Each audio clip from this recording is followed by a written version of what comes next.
G'day folks, and welcome to the show. It's Rex Hunt Fishing Adventures, and yes, I'm still around. And Bob and I have had a lot of fun getting down into the cellar with the dust over the top of the old films, and we've come up with, some absolute rip snorters. And tonight, we're joined all over the world by people that really love family and fishing. Now, our first story tonight is at Crocker Island off the north coast of Australia. And the man over there was Lance Butler, and the mob just welcomed us with open arms. We went to the local rock bar in search of some barramundi, and this is what we came up with. Look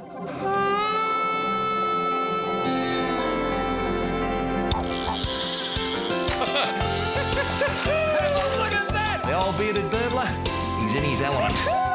Threw it into his mouth. Unbelievable, mate. It's just like nature. It's what we're all about. I tell you what, This is just fantastic. Wagons, ho! Oh, thank your mother for the rabbits. Just when they think it's safe to come out. It's not an animal! Bang! I guess in the end, that's probably why we all go fishing.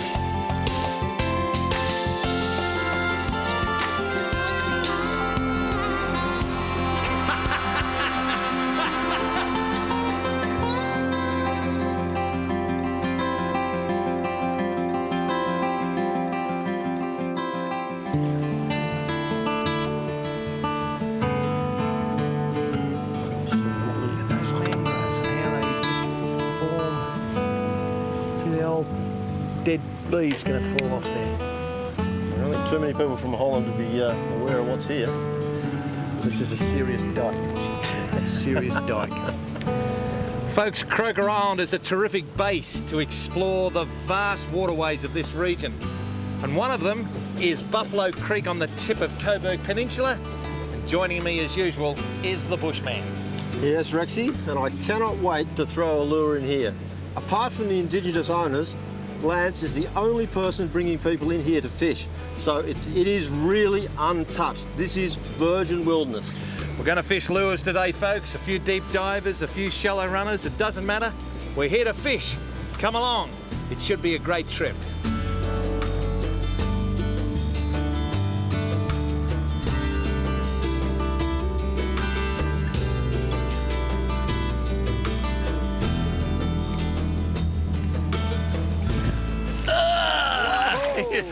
Salmon. Now we're going to do some work. You see him go. I tell you what, he's got a little bit of spunk about him. Come out of there. This is why they call it sport fishing, folks. It's fishing and it's sport.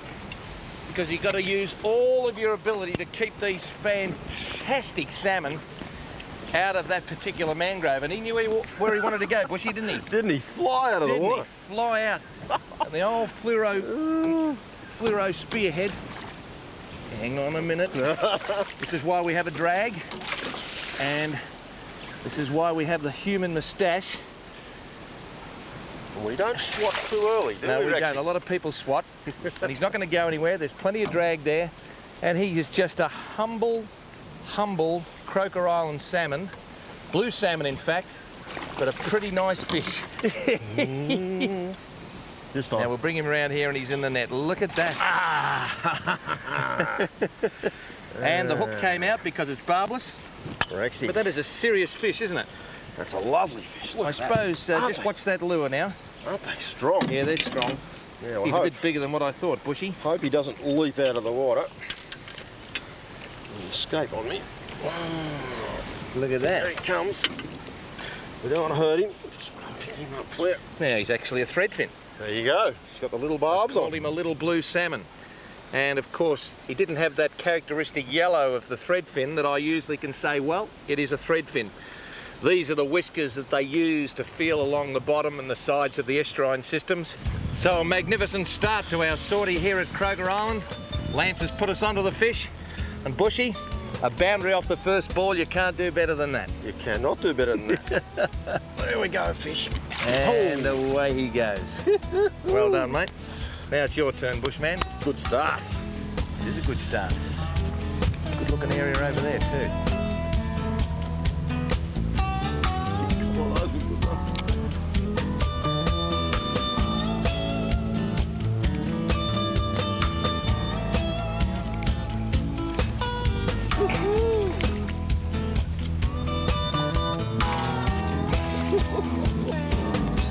that bush. Have you? Well, Nearly got the double. another thready. A beautiful looking fish. It doesn't matter whether you're playing golf, or you're playing cricket, or you're playing footy. If you work as a team, you can have a fantastic time. And why I told Bushy to have a cast was that when these fellas get stirred up, they're likely to work in 2s and 3s and hunt the prey that they're after. So we've got a chance here showing you folks some pretty sensational sport fishing. Another serious fish. What a beauty. Don't they He's go a hard? lovely, lovely fish, isn't he? Lovely, lovely fish. There she goes.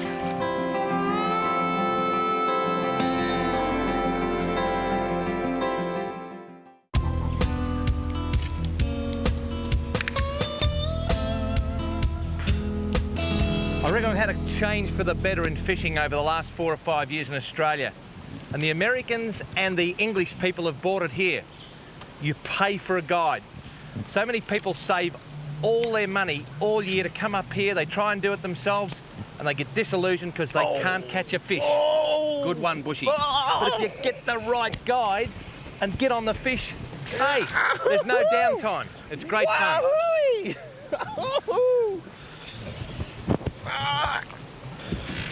Oh, Bushy. Look at this thing. That's fun. Woohoo! Thank you, Rexy. Lift Thank your you, game. Mother, for the Salmon.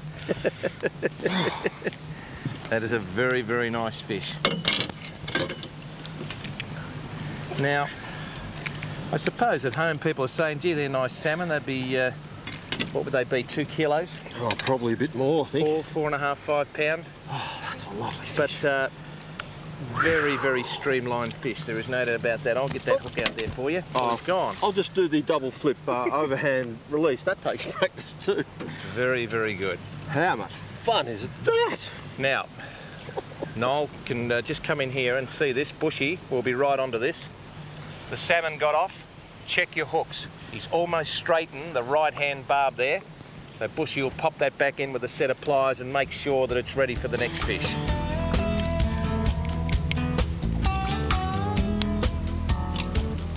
After you cast in there, I like to twitch it a little bit to let everyone know everything's going on. And just give the fish some sort of incentive to grab it instead of just a lure. Just sort of going through the water and say, oh, I might have a go at it. But if you twitch it, it says I'm injured, I'm hurt, or I'm really scared, I'm going to get eaten here. I'm really going to get eaten. And this is a very good example of a fishery that is just sensational. This is a smaller salmon, but by gee, the power of these fish is just awesome. Using 6 kilo gear, just in case we get a bigger fish. But very, very nice looking salmon. They're streamlined to give you a fantastic fight. And the barbless hooks are okay. And once again, I've got to straighten up the hook.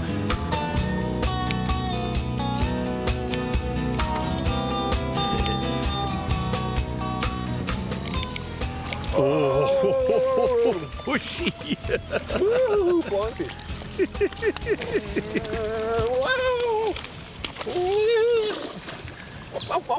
You're sounding like Larry, or what is it? Curly out of the Three Stooges, you idiot. I was just trying to lift the lure out the water and this salmon's gone. Oh, dear me. Now, what Noel's going to do with Bob, they're going to cut away to a snag that we're casting to, and it's important that you actually have a look at it. Okay, here we are now. The tree has obviously fallen over many years ago, and it's not what's above the water, it's what's underneath. And that's what Bushy and I are casting to, because where that thick, big, round log enters the water, that's the start of the piscatorial kingdom where our prey is living. And it's most important to understand that's what you cast to. It's a structure, it's food, it's shelter, it's home to our friends.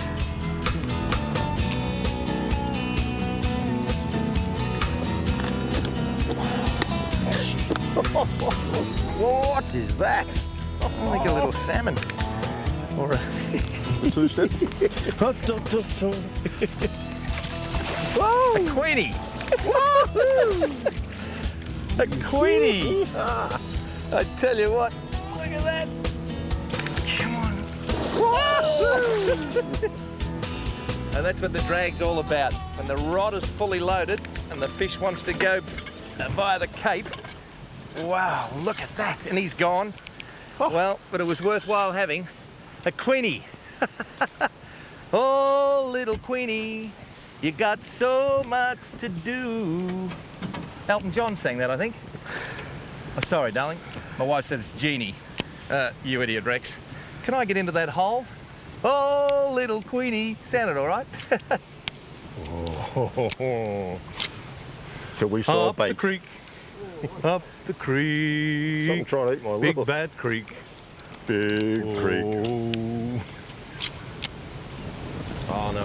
Nothing real big, but you fairly hit that, Bushy. Got one too, You Rex. got one too, have you, Bushy? Oh. What is mine? What mine is?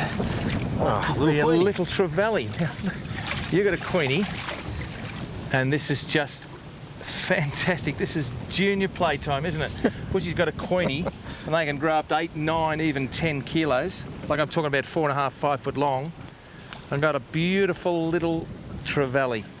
Look at him, just in his first year of life. And the bait's about a third of the way along his entire length. And he's had a go at that, and he's been caught.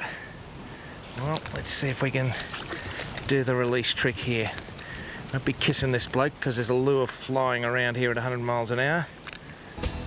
And just grab it, Rexy, and go flick, just like that. Well, folks, it doesn't matter whether they're a metre long or a few inches long.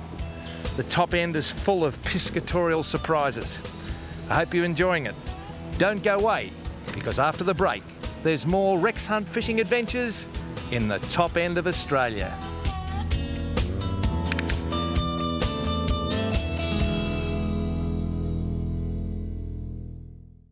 How about that, folks? I tell you what, if the COVID thing settles down worldwide, that's one of the first places I'm going to go. And why don't you just have a look at it, you people from all over the globe, not only within Australia. It is the most beautiful place, particularly to the build-up of the stormy weather and also towards the end of the dry.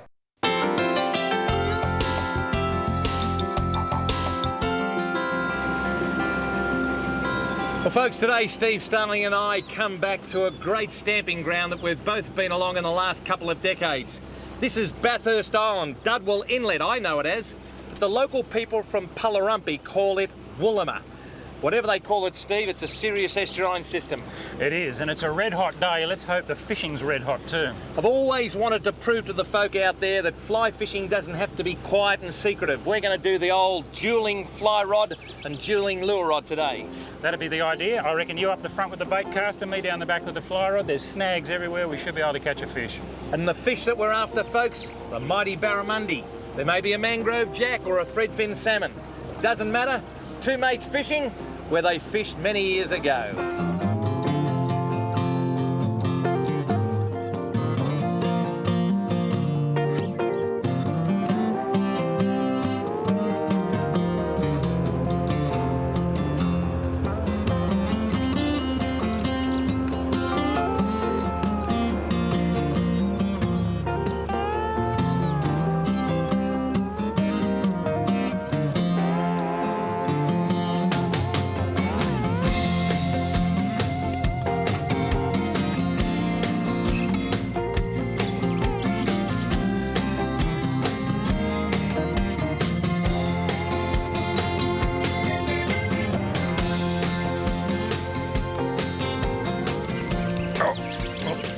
Oh, it's a little barra. While you weren't looking, Rex, I quickly swapped over the fly rod for the bait caster because there was a bit of a tight corner in there I couldn't quite reach. You don't have to get locked into one form of fishing or the other. It really pays to be versatile when it comes to fishing.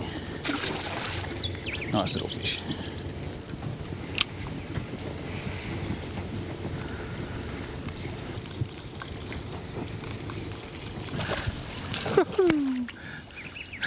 I tell you what, the other thing that it pays to do, as well as being versatile in your fishing, is to listen to your guide. Michael Winterton is out here nearly every day through the season, and he knows where the fish are, and he told me to get one in tight on a corner in there, and I did it, and sure enough, hanging right under the shadow of the tree was this little barrow. Now it's only a little one this time. Next time it could easily be a 4 or 5 or 6 or 7 kilo fish. So take the advice of the locals and the people that are on the job all the time, because they know what they're talking about. Now these barramundi are holding in a very small area. It's probably only a metre square, and it's in the shadows underneath some overhanging mangroves on a point here. I'll show you how I'm getting the lure to them, because it's not that easy to do. I'm actually casting past where I want to fish, and the tide is running out, which is going from right to left across your television screen. I'm actually letting the tide carry the lure down a little bit, and then I'm winding it down, so I get it down to its operating depth, and then I just slow it right down, and I'm just making it wiggle and twitch right on the fish's nose, and there he is. I tell you what, how good is that? Slowly getting bigger, still way short of legal. Here in the Northern Territory, a barramundi has to be 55 centimetres to be a legal fish. This one would be lucky to make 40. Be a nice fish if he was a trout or a bass or something like that, but he's just a little tacker for a barramundi. But like I said, they are getting bigger each time, so maybe there's a slightly larger one in there. We'll find out. Steady there, fella.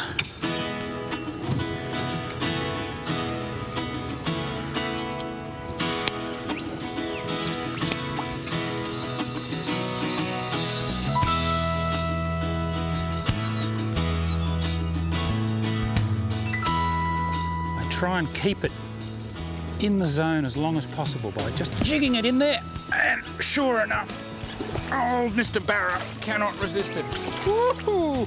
Like I said, they are getting, whoa, a little bit bigger each time. This is quite a nice little fish. Oh, I love it when a plan comes together. Okay, mate. Oh, steady there. Wild fish. They're small enough at this stage that you can hang them up like this without hurting them. I wouldn't be doing this if it was a big fish, but there's not enough weight in him to do any damage to his internals.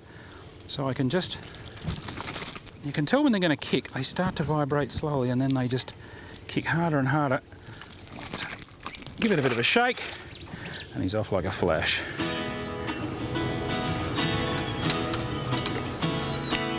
Right, Rexy, you got one shot and one shot only.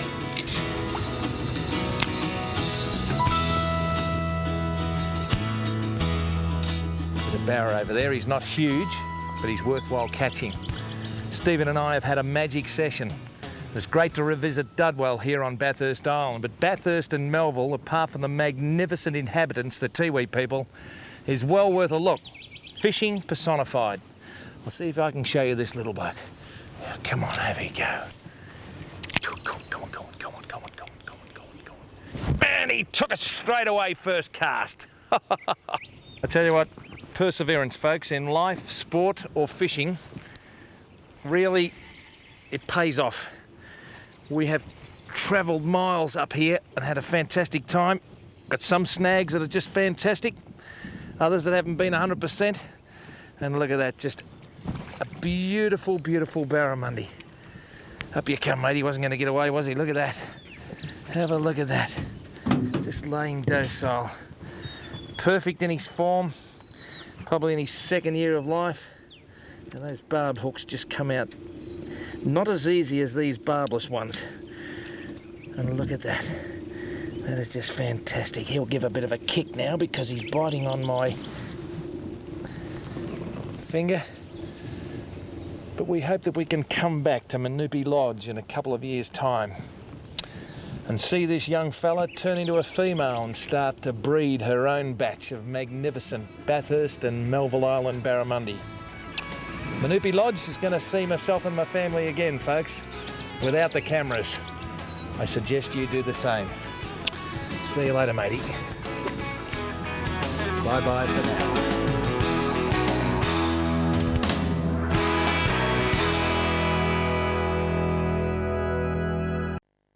Okay, folks, that was some fantastic fishing.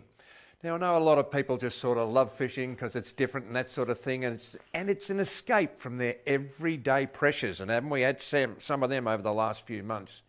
But for those dedicated, the poppers the go, because you lose too much gear on the reef.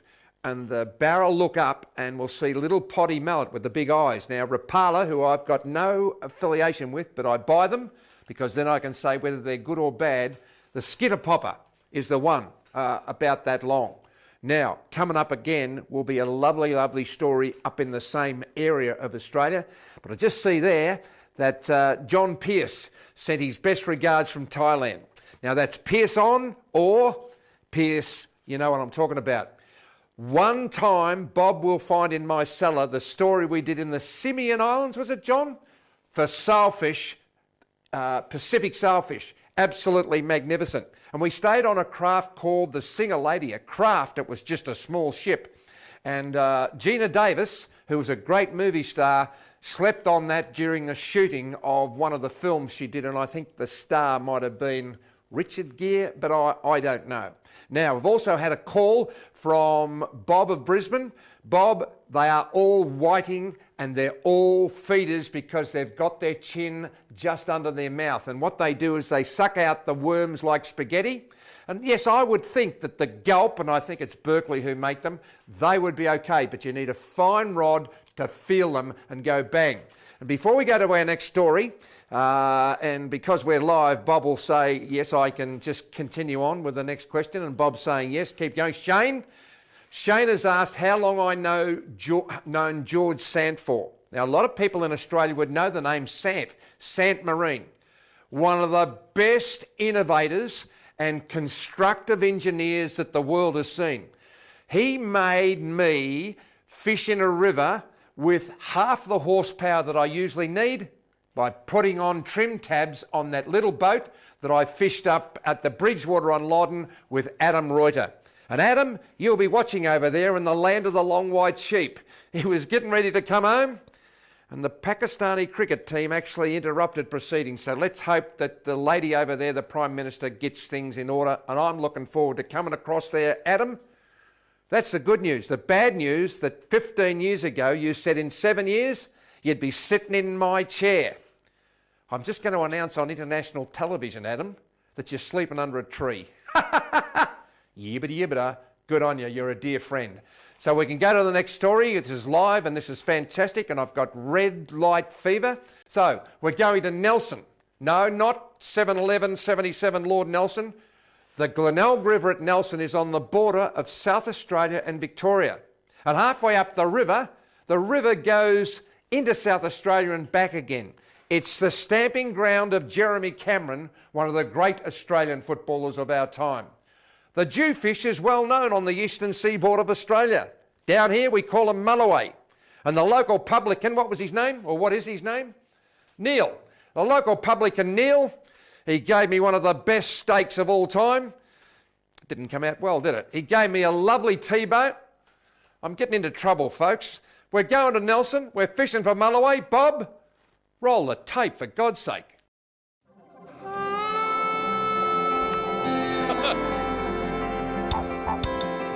Thank you, Mother, for the rabbits. The old bearded burbler, he's in his element. It's just like nature. It's what we're all about. Wagons ho! Have a look at that! Whoa! Just when they think it's safe to come out. Not an animal! Bang! I guess in the end, that's probably why we all go fishing.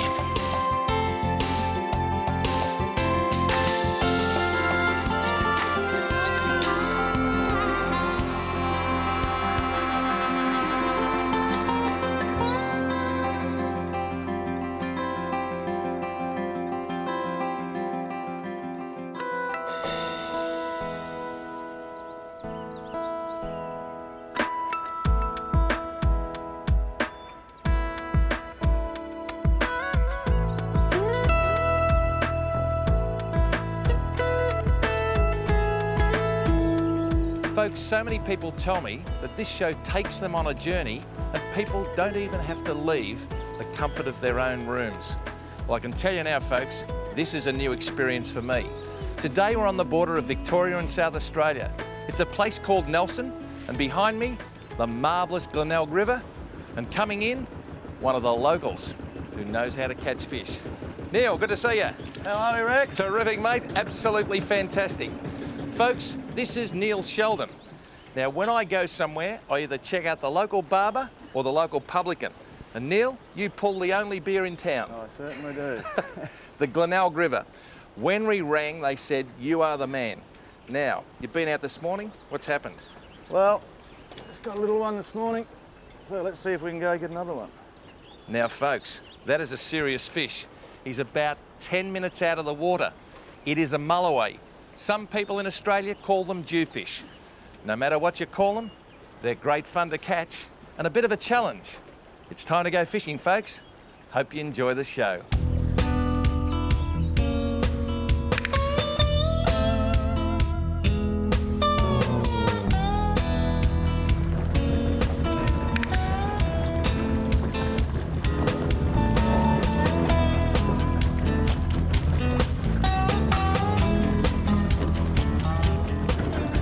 Gee, Neil, a lot of people would find it amazing that this is the first time I've been on the Glenelg River, and yet I mentioned the car park, I mentioned the bridge, the deep holes and that sort of thing. I know a lot about it, but I'm so excited. Thanks for having us. Yeah, my pleasure.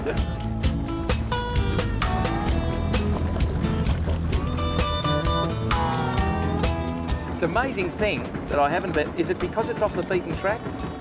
Well, possibly it is. Like it's the end of the Great Ocean Road. Yeah. And I think it's because it's the far end of Victoria, and Yeah. we're not South Australia as well, so it's not Yeah. that well known. Well, let's hope we can catch a fish.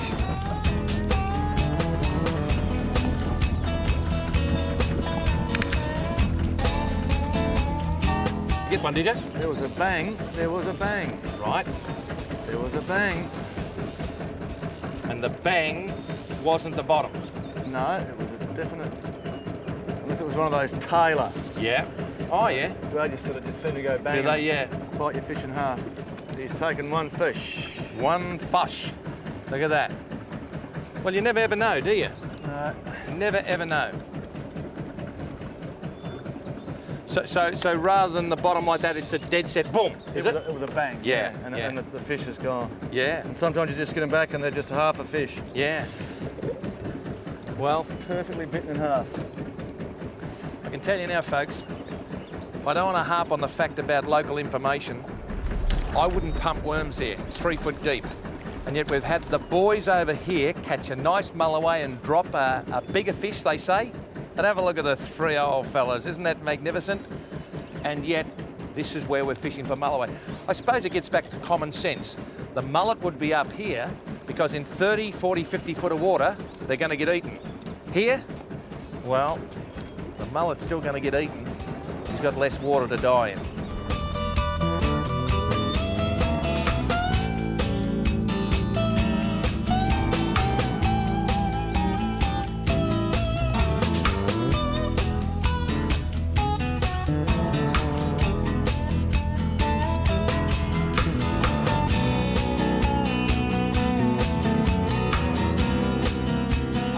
Folks, I'm excited, and we haven't caught a fish. It's called anticipation. And after the break, we're going to build up to a marvellous crescendo that hopefully sees us catch a fish here at Nelson. Well, it's going very, very well. And Bob and I were just discussing while the Nelson business was on. The Rex Hunt Live YouTube channel all over the world has started off slowly, but we've completely slackened off. And that sounds like my haircut. Now, Bren, you want to start a YouTube channel? Mate, one day I'll have a talk to you. If you want to go broke, lose your hair, and lay awake at night how on earth you're going to make ends meet, start a YouTube channel. But on a serious note, there's a bloke called Robbie Alexander at Wangaratta, who's a dear friend of mine. We share a common problem that we're both working on, and I'll just leave it at that.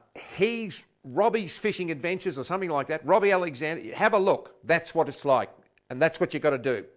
How do you start a YouTube channel? You entertain people. So they say, oh, this is okay, but nice never ever bought the steak sandwich. Nice is okay. If you're nice, you'll get on. But if you just fly by the seat of your pants, away you go. So, Bren, if you want to have a go at a YouTube channel, you idiot. Now, Shroom. Obviously, your mother and father had a lot of kids Shroom and run out of names, but that's a lovely, lovely name. I wouldn't mind calling my dog Shroom. Where does thank your mother for the rabbits come from? Well, a bloke called Darren Hinch, who came from a land of the long white sheep, really got into me because I used it on 3AW. He said he made it up. Well, Darren, if you want thank your mother for the rabbits, that's okay. Now, Shroom, where it comes from is in the Depression, before the war. And even after the war, when my old man came back from Pearl Harbor and also Bougainville, but my producer, Bob, has gone grey and white because he thinks I was going to tell the story about my old man with that grenade. But anyhow, I won't. Where was I? Thank your mother for the rabbits. And what happened? People had no money. It's like now. People are broke and the government doesn't understand that people are broke, but they keep on giving people who brag they don't work money. And if you're getting money and you don't work... So, thank your mother for the rabbits was during the Depression, where you would go up with some potatoes and blackberries and mushrooms and some milk, and you'd give it to the farmer who'd give you a pair of rabbits, the old underground mutton. And then all of a sudden the underground mutton would go to the local newsagent or the local barber and pay off for your haircut and your tetanus injection. Say, oh, thank your mother for the rabbits. And that's where it came from. It's magnificent.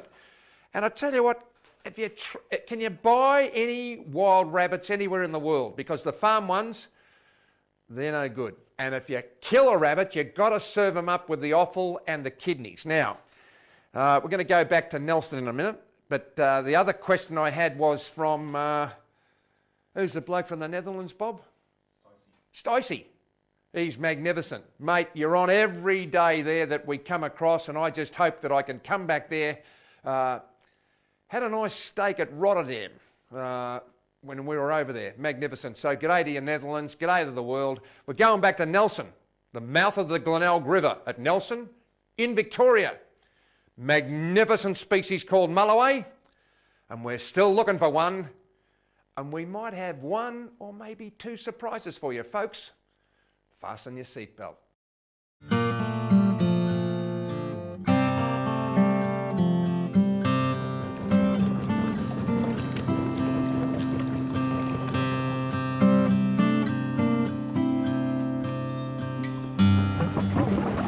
Sometimes you almost feel them turn the bait. There's a little bit of a jolt. You feel them turn the bait. Yeah. He's been fidgety. He just went bang, and then I thought, oh, I can feel the little fish, and then I couldn't feel the weight. He might be swimming towards me. You hooked? We're hooked all right. We are hooked into a substantial fish. Thank God. Oh, well, don't thank me yet. Don't thank me yet. I was only thanking your brother. Folks, welcome back to Rex Hunt Fishing Adventures. A good night's sleep for some, but I tell you what, my producer's got to give away that Cab Sauvignon or whatever it's called, the snoring. Bob, that's a disgrace. The first mullet down here in about 5 feet of water was nervous for quite some time. So I said to Brendan, you better fire up that camera because I have a nervous mullet. And Neil, it just goes to show if you are prepared to get your backside out of bed and put a live bait in front of one of these predators, I'll take it. Oh, certainly. It's not a huge mulloway in mulloway terms, but it certainly has wafted down my mullet. I can just see the lips moving through that camera there at some people who are saying, what sort of gear has Rexy got trying to catch mulloway? Well, don't worry, folks. We get back to the old adage of the Rexisms along this show for 13 years. If you have a properly balanced outfit, a properly tuned drag, nothing's going to happen. I have about 4 kilo breaking strain line, and we've just got a school mulloway here. So folks, the lesson for everyone watching the show is perseverance. How many times do you think, oh gee, nothing happening today, nothing happening tonight, then all of a sudden, bang. you know, bang. So My goodness me, wasn't that just lovely to feel the fish take it?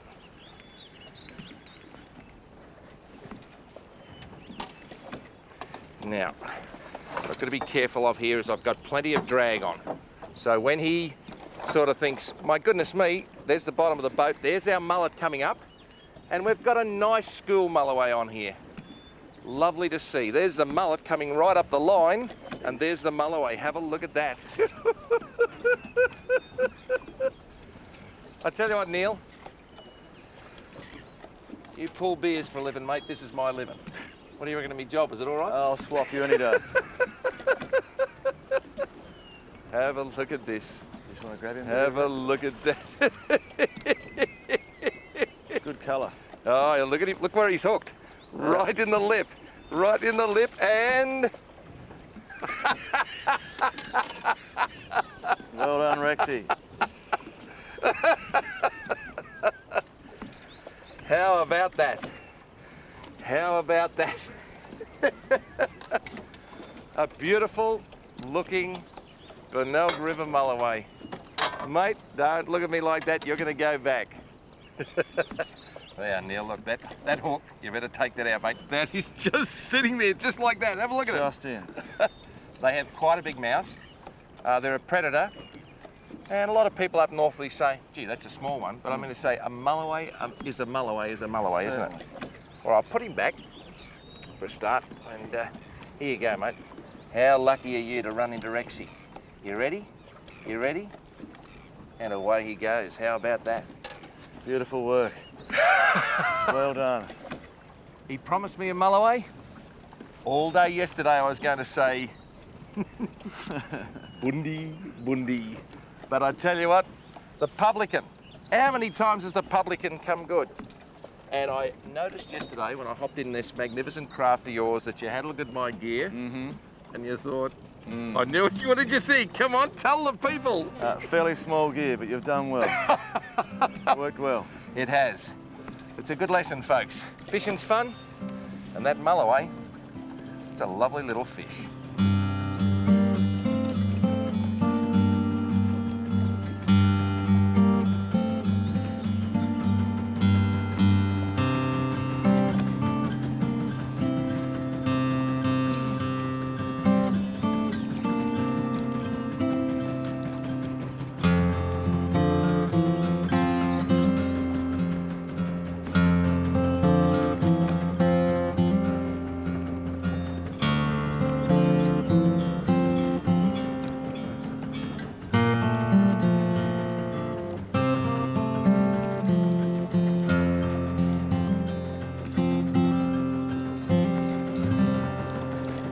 What happened?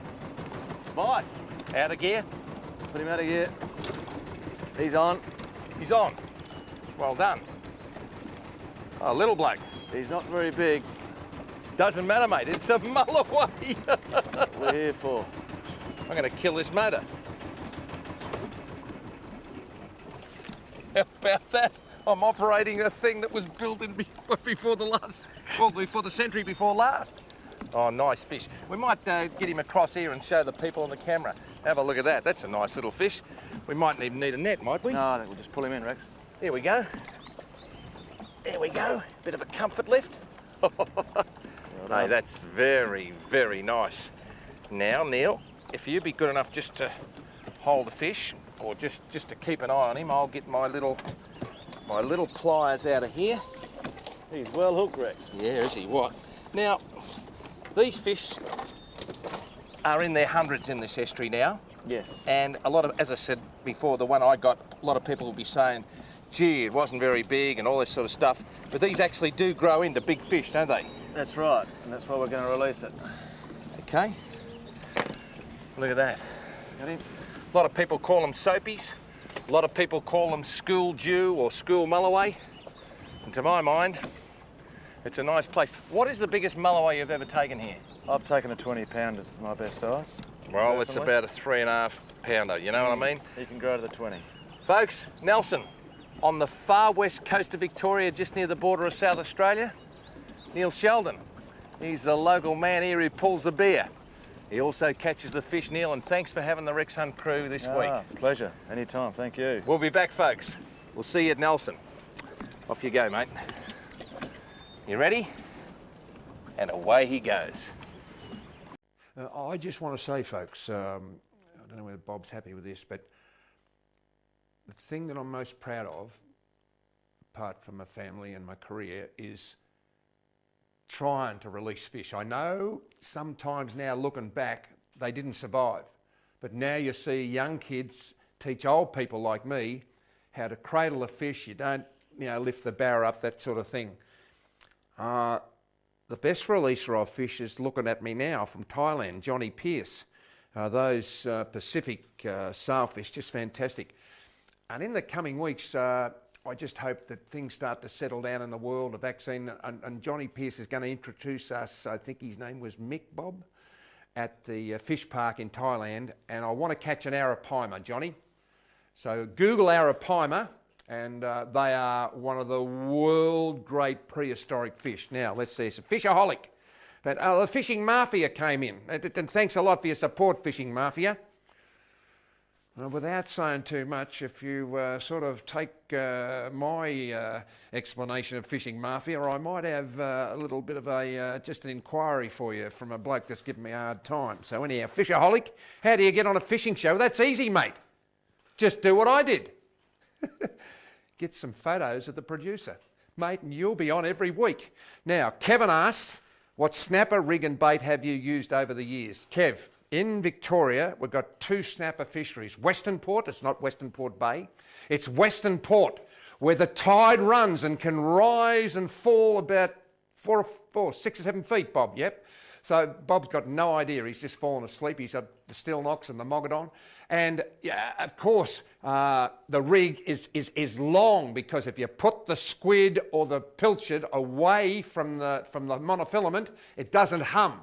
And that's what puts the snapper off. But in Port Phillip Bay, to me, I just use an unweighted pilchard, but I'm out of kilter. I'm out of the ball game. Now, the real successful, particularly charter operators, they're using a paternoster rig, which is a sinker on the bottom and a couple of snoods up the top. One with a half pilchard or a whiting, a silver whiting, and the other one with a little fangled sort of thing that you'd think might have a set of batteries in them. But they're very, very colourful and very, very floppy. And I think we'll just leave it at that. So, Kev, all the best to you, mate, and I hope you're okay. Just got a question there from Rory. It wouldn't be Rory McElroy. He said, what's your next TV show, Rex? Well, I suppose I can sort of let the secret out there, Rory. It is how to plan your own funeral without going bust. And an amazing thing here, I don't know whether it is the same in the Northern Hemisphere, but here in Melbourne, the Herald Sun is the major newspaper, and every day people die in alphabetical order. The Andersons always die before the Thompsons. Julius Sumner Miller, why is it so? The other thing was that Eric, I hope he hasn't got my surname, Eric of South Australian down near Wyalla, he said, how do I teach my grandson fishing, Eric?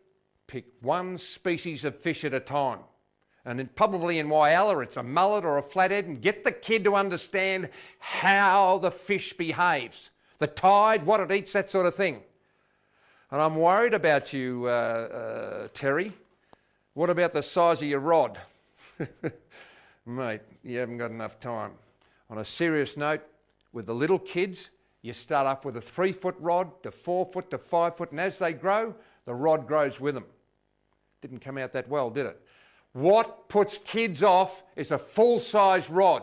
And you know why? Because Greg Norman, when I interviewed him back before the big log jam in the Mordialloc Creek, which is about 1968, and he told me, he taught his young son Greg to drive and chip with a tiny little club, and like Tiger, as the kid grows, the club grows.